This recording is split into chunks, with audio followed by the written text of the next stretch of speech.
Segunda Crônicas, capítulo 20, 21, o verso é o 20. Amém. Já há alguns dias eu estou lendo esse capítulo, onde desse verso aí, o Senhor nos deu uma mensagem, e voltei a meditar, voltei a ler, e a partir desse verso nós temos aqui novas inspirações da parte de Deus para olharmos a respeito da família, e vermos como estamos agindo no nosso dia a dia. Está escrito assim, Jeroão tinha 32 anos quando começou a reinar. Reinou em Jerusalém quantos anos? 8 anos. Agora, igreja, ninguém lamentou a sua morte. Você pode repetir isso comigo em voz alta? Ninguém lamentou a sua morte. Ele foi sepultado na cidade de Davi, mas não no cemitério dos reis. Isso me chama muita atenção, irmãos, que um homem da alta sociedade, um rei, vindo então de uma linhagem onde o seu pai foi muito considerado, o seu pai foi muito conhecido. Agora a Bíblia fala que Jeroão está morrendo e ninguém lamentou a sua morte. Tem uma tradição que fala que ninguém sentiu falta dele. Ninguém, irmãos, sentiu a morte dele. Isso, irmãos, nos faz refletir, nos faz aqui abrir os nossos olhos, para então olharmos para a nossa vida, e a gente então parar para analisar. Qual tipo de pessoa você está sendo? Aquela pessoa que passa pela vida de outras e não deixam marcas? Aquelas pessoas que, irmãos, muitas vezes só de ver, muitas vezes, conhece o fulano? Lembra do ciclano? Eu sei de vista, muito pouco. Ou seja, a gente, irmãos, nós temos um propósito aqui nessa terra, para marcar vidas, marcar gerações, mas muitas vezes pessoas estão passando pela nossa vida, Deus tem colocado no nosso caminho, para a gente poder estender as mãos, para a gente poder orar por elas, para a gente poder interceder, de alguma maneira, irmãos, ajudar aquela pessoa. Fica aí a observação, quantas pessoas você ajudou a se levantar esse ano? Pessoas que estavam no buraco, no fundo do poço, pessoas que estavam abatidas, aflitas, pessoas que estavam depressivas, e ali você chegou, irmãos, como instrumento na mão de Deus, e foi usado pelo Senhor para levantar quem estava caído. Porque olha só, muitas pessoas, ela, ao invés de ajudar a levantar, o que muitos têm feito? Empurrado para mais fundo o buraco que ela possa chegar. Tem gente que está, irmãos, de uma forma fazendo completamente ao contrário daquilo que o Senhor espera de mim, de você. Ao invés de ajudar a pessoa a se levantar, tem muita gente ajudando ela a ficar no chão, empurrando, com palavras, com gestos, com atitudes. E a gente precisa, irmãos, analisar não só para os fora de casa, mas principalmente para os de dentro da nossa casa. É importante a gente olhar e atentar, com um olhar mais, mais precioso, irmãos, para os de casa. Eu acredito que você já observou isso, infelizmente, acaba sendo, vamos dizer assim, bem de costume, na maioria das famílias, acaba sendo assim. Às vezes nós erramos em dar mais atenção para os de fora do que para os de dentro.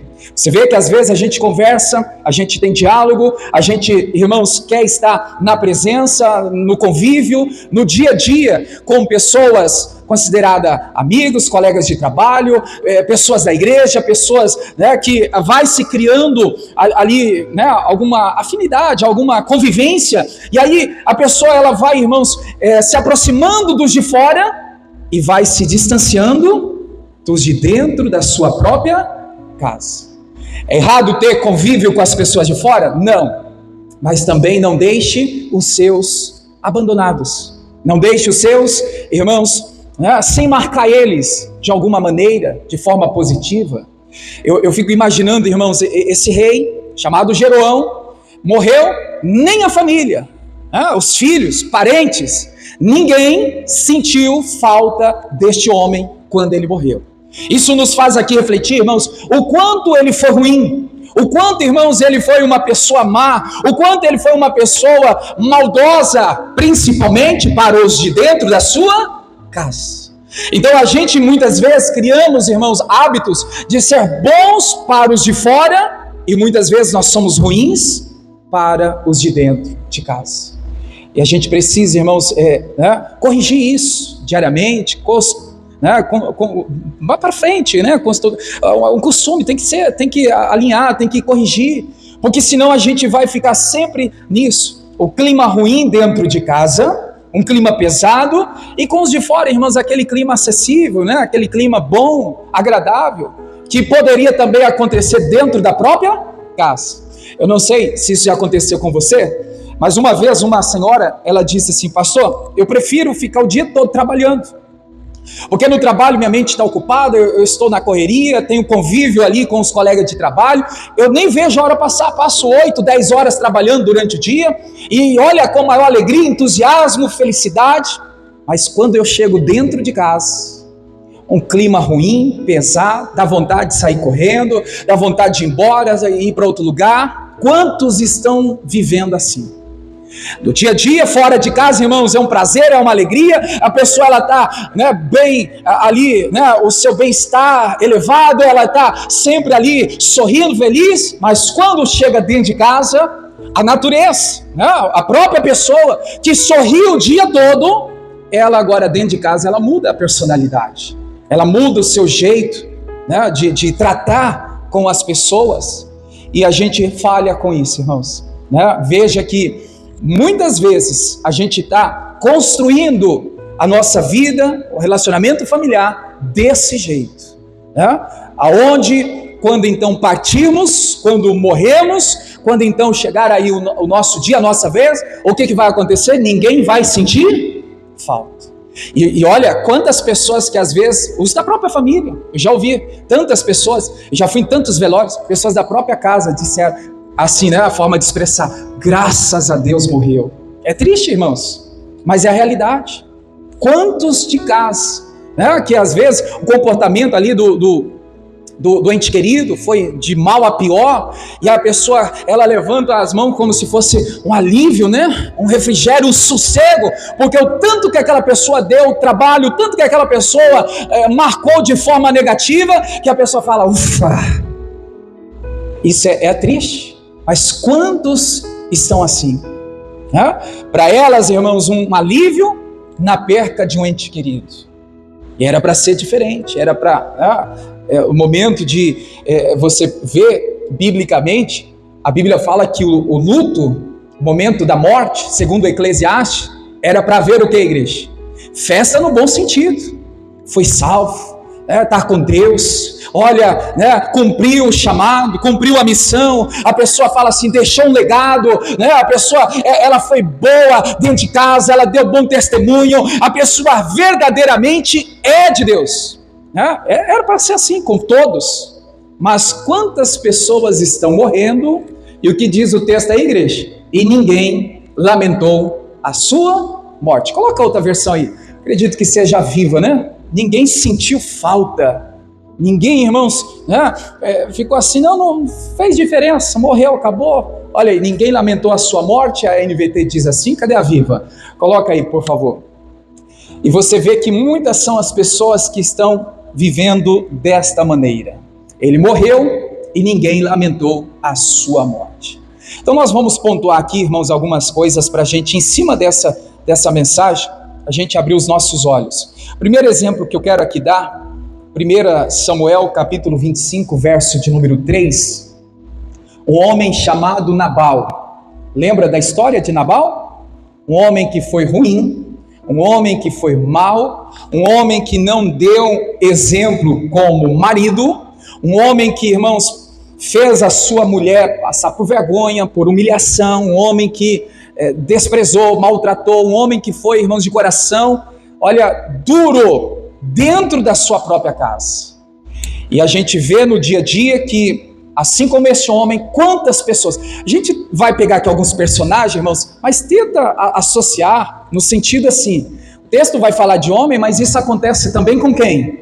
Com mulher. Você acha que não tem mulher ruim, de coração duro?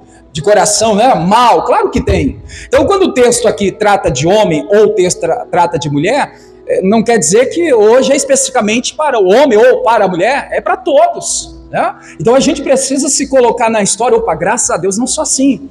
Se eu estou sendo assim, o Senhor está me orientando, né? A mudar o meu comportamento para não então agir como é o que está escrito aí na Bíblia. Então diz assim, o verso de número 3, 1 Samuel capítulo 25, o verso 3. 1 Samuel 25, 3. Vamos ler juntos? E era o nome deste homem Nabal. E o nome de sua mulher era como? Abigail. E era mulher de um bom entendimento, famosa. Porém, o marido, o homem que ela tinha dentro de casa, como que ele era? Duro e maligno nas obras. O que é obras? Atitudes. E era da casa de Caleb. Então aqui você vê, irmãos, que Nabal ele era um homem rico, ele tinha posição, mas não tinha sabedoria e nem domínio próprio. Quantas pessoas que às vezes ela acha que por ter vamos dizer assim, né, uma condição financeira, acha por ser conhecido ou reconhecido diante da sociedade, irmãos, ela está com poder, né, ela está por cima. Aí quantas pessoas que, quando então assim, né, vamos dizer assim, o dinheiro, vamos colocar também, né, a posição social, faz as pessoas ficarem com orgulho no coração, ao ponto da pessoa endurecer o coração e ser mal com os outros. Não sei se você conhece, algumas pessoas, não são todas, mas tem gente, quanto mais dinheiro ela tem, mais dura de coração ela é. Ela quer pisar, ela quer humilhar, ela quer, irmãos, fazer com que as pessoas venha estar na sua mão, para ela poder controlar, para ela poder então fazer com que aquela pessoa seja refém dela. Tem muita gente por aí assim. Nabal era um desses homens, a qual ele tinha dinheiro, era reconhecido diante da sociedade, as pessoas temiam de ter medo dele, não tinha sabedoria e nem o domínio próprio. Né? E aqui, irmãos, por causa da sua arrogância, ele colocou a sua casa em risco. Lembra da história? Eu não vou ler a história aqui, mas toda a sua família ficou comprometida de morte. Irmãos, Davi, que era o rei, né, da época, estava vindo com o exército para lutar contra a casa de Nabal, por falta de sabedoria, por falta de um posicionamento de homem, né, de Deus, e ele coloca em risco toda a sua família por causa da arrogância, por causa, né, do dinheiro que subiu para a cabeça. Davi estava decidido, irmãos, matar Nabal e toda a sua descendência, seu povo.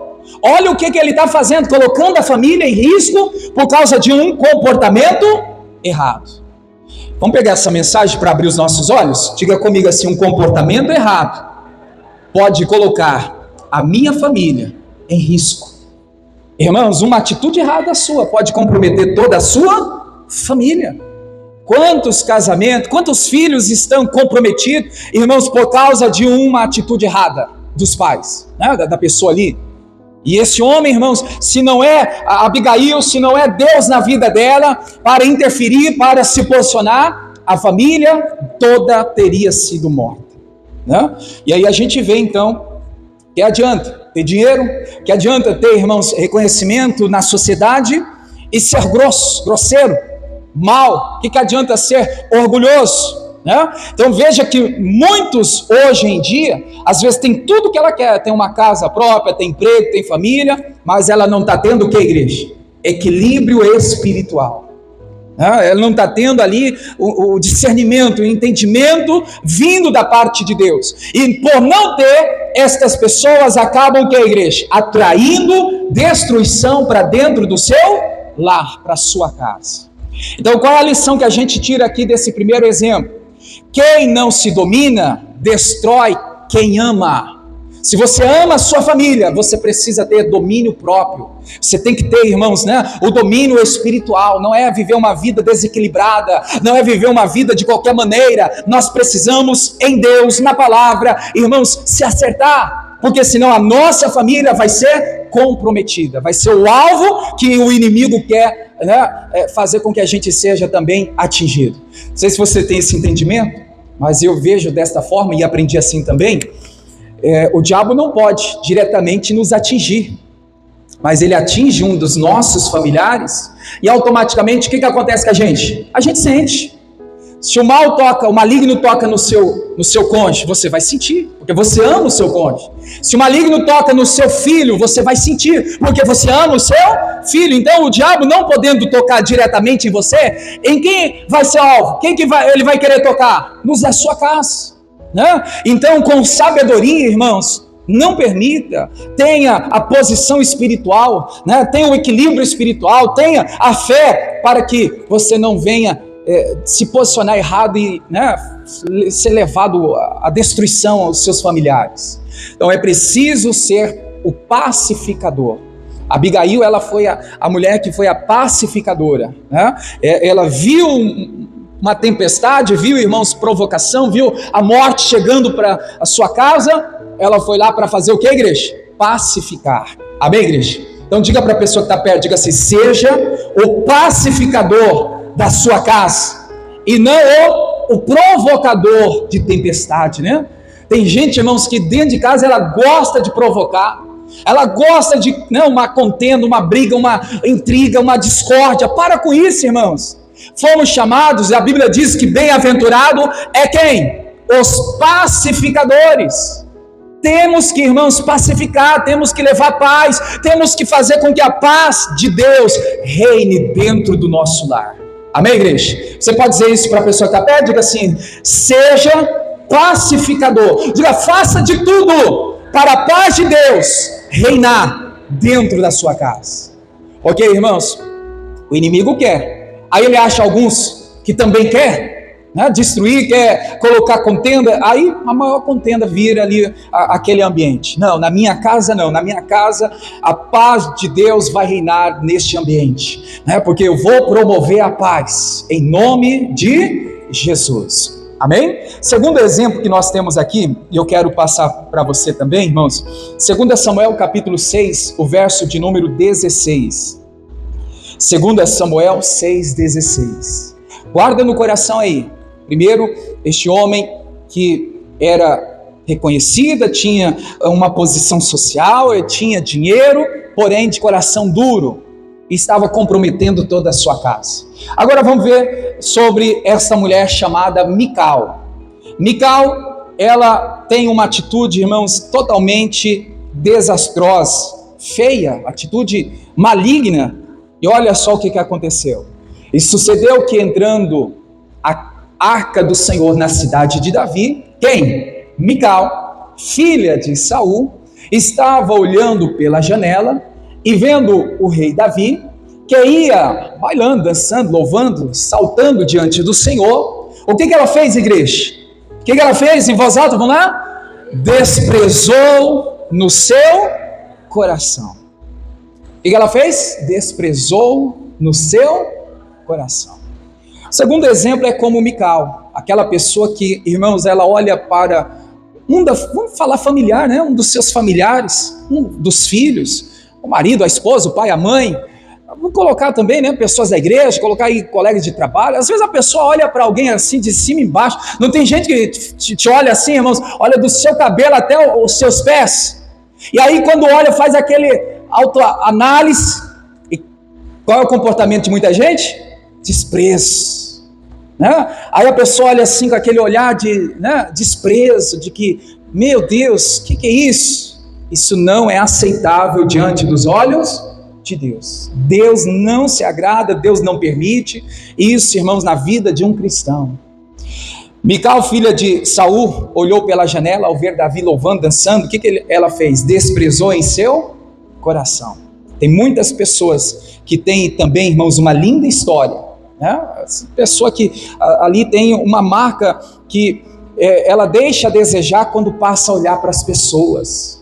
Cuidado, irmãos, nossos olhos têm que ser santificados, têm que ser santos por todos os dias. Senhor, que os meus olhos não venham a se contaminar, que eu não venha olhar o fulano, o ciclano, meu familiar, meu filho, minha esposa, que eu não venha olhar as pessoas com os maus olhos, com o olhar de deboche, olhar de desprezo, olhar de coitadinho, né? Olha só, não, irmãos. Começa a olhar vendo a pessoa salva, começa a olhar vendo a pessoa curada, vendo a pessoa liberta, começa a olhar com aqueles olhos que vai, irmãos, trazer força para você lutar por esta pessoa. Mas quantas pessoas que estão, irmãos, com seu olhar desprezando outras pessoas? Então o desprezo mata o amor, o desprezo mata quem nós amamos. O desprezo mata, irmãos, quem um dia nós valorizamos, quem um dia nós honramos. Cuidado com o olhar de desprezo. Cuidado olhar para as pessoas dentro da sua casa. Cuidado olhar para ali o ambiente familiar, ou trabalho, ou igreja, irmãos, com aquele olhar de desprezo. Esse olhar é maligno. Se a gente olhar para uma fala de Cristo, coloca aí na tela, por favor. Jesus falou que os nossos inimigos vêm da onde? Estão aonde? Dentro da nossa casa. Você vê, irmãos, que o inimigo, olha só, a Bíblia tem nos mostrado, ele vai colocar ali Jesus, eu nem tinha marcado aqui, mas Jesus, ele fala que os inimigos são os que estão dentro da nossa casa. E a gente olha então para essa fala de Jesus, não é o inimigo que está destruindo o lar de muitas pessoas, é as próprias pessoas com palavras frias, com o coração fechado, atitude errada, um olhar de zombaria, de olhar assim torto, né? Isso tem destruído lares, isso tem feito muitas pessoas serem atingidas. Então a gente precisa, irmãos, o quanto antes, Senhor me ajuda a olhar diferente, Senhor me ajuda dentro da minha casa, falar palavras que venham a ajudar, que eu venha me posicionar e ter o comportamento para abençoar o meu lar. Mateus 10:36, e assim, mudou a versão, né? E assim os inimigos do homem serão quem? Os seus familiares. Pode mudar a versão? Os piores inimigos. Meu Deus, aí já pegou mais pesado ainda, né? Os piores inimigos de um homem estarão juntamente dentro da sua própria casa. Vê como que a coisa é séria, irmãos. O desprezo, a fala, o comportamento, né? Um olhar tem feito muitas famílias, muitos lares serem destruídos. Tem casas que não precisa de demônio para destruir o ambiente dessa casa, não.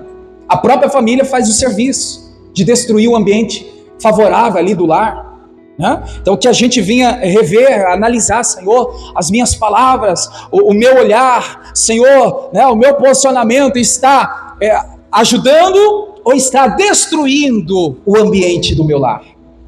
Que fique a reflexão. O desprezo de Mical matou o amor que tinha dentro dela. Ela começou a olhar com desprezo, e aí, irmãos, você vê que acabou. Não tem como permanecer, não tem como ir adiante. Vamos voltar a falar de Jeroão? Volta lá, 2 Crônica 21:20.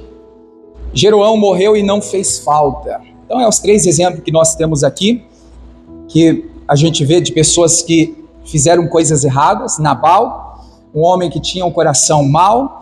Mical, que olhou desprezando. E Jeroão, que morreu e não fez falta nenhuma. Jeroão foi filho de Josafá. O Josafá era justo diante dos olhos de Deus, fazia o que era reto para agradar a Deus, mas o seu filho fez o percurso totalmente ao contrário. O seu pai fez falta. O filho, quando morreu, ninguém quis celebrar, ninguém quis lembrar, né, da existência dele, de tão mal, tão ruim que ele foi. Encontrarei, voltou? 2 Crônicas 21:20. Jeroão tinha 32 anos, começou a reinar, quando reinou em Jerusalém por 8 anos. Vamos pegar essa frase, essa observação. Ninguém lamentou a sua morte. Veja, ele tinha uma posição, ele tinha, irmãos, vamos dizer assim, uma coroa, mas isso não significa deixar o legado. Tem gente que acha que por ela ter uma coroa, ela ganhar muito, ela está sendo aí, né, vista pela sociedade, onde as pessoas dependem dela, ela fala, não, está tudo bem. Guarda isso, ter posição não significa deixar legado. Quantas pessoas que têm uma posição, mas não têm deixado legado nenhum, né? Deixar legado é viver de modo que o céu e a terra sintam a sua ausência. Então está aqui, irmãos, a nossa reflexão e a gente pode mudar, né, a história disso. Como Josué, eu sempre cito, às vezes aqui na quarta-feira, a declaração de Josué 24:12, é 15, né? O Josué faz um posicionamento dizendo: porém eu e minha casa serviremos ao Senhor. Então quem ora pela sua família, planta a proteção e colhe ali a salvação. A Bíblia nos mostra, irmãos, que através da oração, nossa família vai ser alcançada. Se você olhar para a Bíblia, você vai ver quantas respostas de oração que pessoas que aplicaram o coração orando pelo seu lar, pelo seu casamento, por um milagre dentro da sua casa, e Deus ouviu, dando ali a grande vitória. Em Gênesis capítulo 25, verso de número 21, nós encontramos a história de Isaac. Isaac, juntamente com a sua mulher, orou insistentemente, eles insistiram, orando ao Senhor, irmãos. Se você pegar aí o tempo de oração, foi 20 anos orando para o nascimento do filho. Você vê que eles oram por 20 anos, porque quando você pega aí e faz a conta, né, da história, de quando então eles começaram a orar, até então o nascimento dos filhos, você vê aí que foi um tempo aí de 20 anos de insistência, de perseverança, de oração. Pode pegar aí, ó, o verso de número 20, era Isaac da idade de 40 anos, né, quando então eles começam a orar, e aí você vê lá no verso de número 26, com quantos anos nasceu o filho? Era Isaac da idade de 60 anos, quando os gerou. Então pega 60, aí você vê, né, com os 40, dá 20 anos de oração. Isso nos faz aqui entender, irmãos, esquece o número, 20 anos, aplica no coração, um tempo dedicado a Deus em oração. Vê só, às vezes a pessoa ela leva, irmãos, 10, 20, 30 anos para destruir a vida dela, né? Usando cigarro, usando droga, bebida, usando coisas, né, que acaba com o corpo dela, com a saúde dela. Aí a pessoa, quando ela conhece a Cristo, quando ela se converte, aí ela começa a orar para a sua saúde ser restaurada, que a saúde agora está comprometida. Ela passou 20, 30, 40 anos destruindo o seu corpo, usando e bebendo, fazendo coisa errada. Aí a pessoa falou: agora eu estou na igreja, e ela quer que com uma semana, um mês de oração, a saúde dela ela seja restaurada, né? 30 anos destruindo, agora com uma semana, um mês, a pessoa quer que Deus faz a obra. É possível? Pode. Deus pode fazer todas as coisas. Mas é algo que a gente precisa entender, irmãos. Se eu passei um tempo destruindo a minha vida, eu também tenho que passar um tempo orando, buscando a Deus, para a minha vida ser restaurada, para a minha vida ser curada, para a minha vida ser, né, ali transformada. Amém, igreja? Então é algo que a gente precisa olhar aqui. Isaac não desistiu. Ele orou até Deus responder. Você está orando por algo que você acha assim: já orei demais. Ore até Deus responder. Ore pela conversão. Pastor, já tem tempo orando pela mudança do comportamento do filho. Continue até Deus responder. Pastor, estou orando, já tem 1 ano, tem 5 anos, tem um tempo orando pelo meu casamento. Ore até Deus responder. Não para não. Deus vai mover o céu, a terra, para então responder a sua oração. Quanto tempo, irmãos, a pessoa passou destruindo o casamento, acabando com o relacionamento, aí ela quer da noite para o dia que Deus restaure o casamento. Não é assim não. Tem que ser um tempo dedicado, irmãos, de coração. Não é apenas para cumprir protocolo, não é apenas para fingir ou fazer, né, com que a gente está ali, irmãos, sendo religioso. Não, eu estou indo na igreja, estou orando, mas, irmãos, aplica o coração. Deus não falou isso para Daniel? Desde o primeiro dia que aplicaste o coração, eu ouvi os seus pedidos, as suas orações. Há uma diferença, irmãos, de orar só por orar, de orar com o coração aplicado naquela oração que está sendo feita a Deus. Falar, diz um ditado que até papagaio fala, né?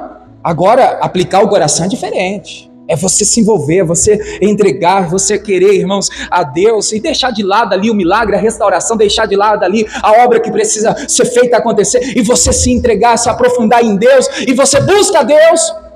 E aí quando você menos espera, o casamento está restaurado, o filho está salvo, a finança está, né, irmãos, por cima.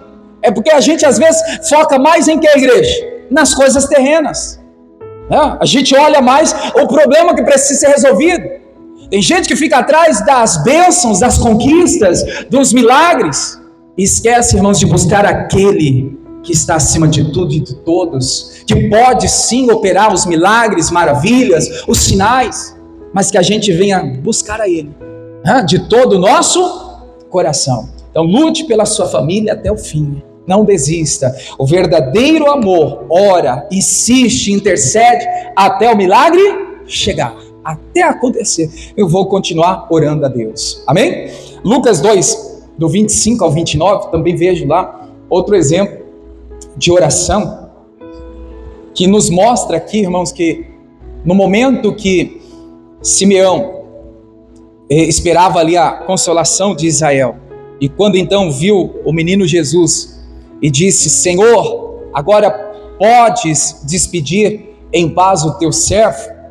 Você vê que na oração havia confiança na promessa até o cumprimento.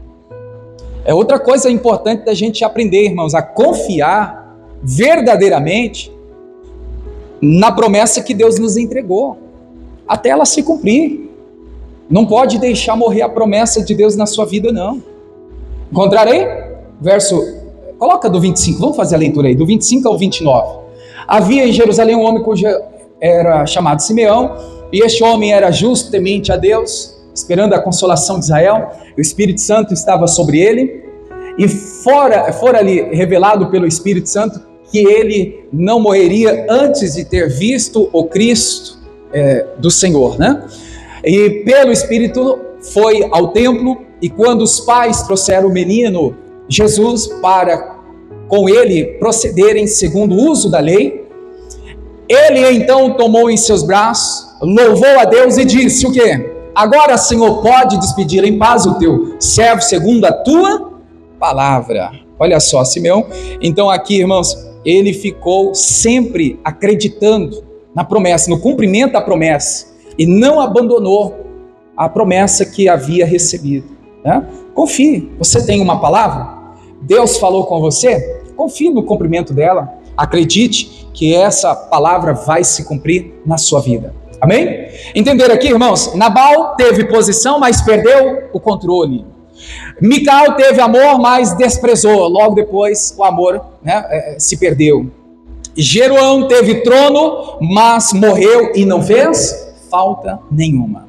Então veja que nós precisamos marcar a nossa geração, os nossos familiares, as pessoas que estão à nossa volta, de forma positiva, para Deus ser glorificado através da vida deles. Amém? Vamos orar então? Fique em pé, vamos falar com Deus. Deus abençoe você da internet, compartilhe esse culto, certamente alcançará o coração de outras pessoas. Fique na paz.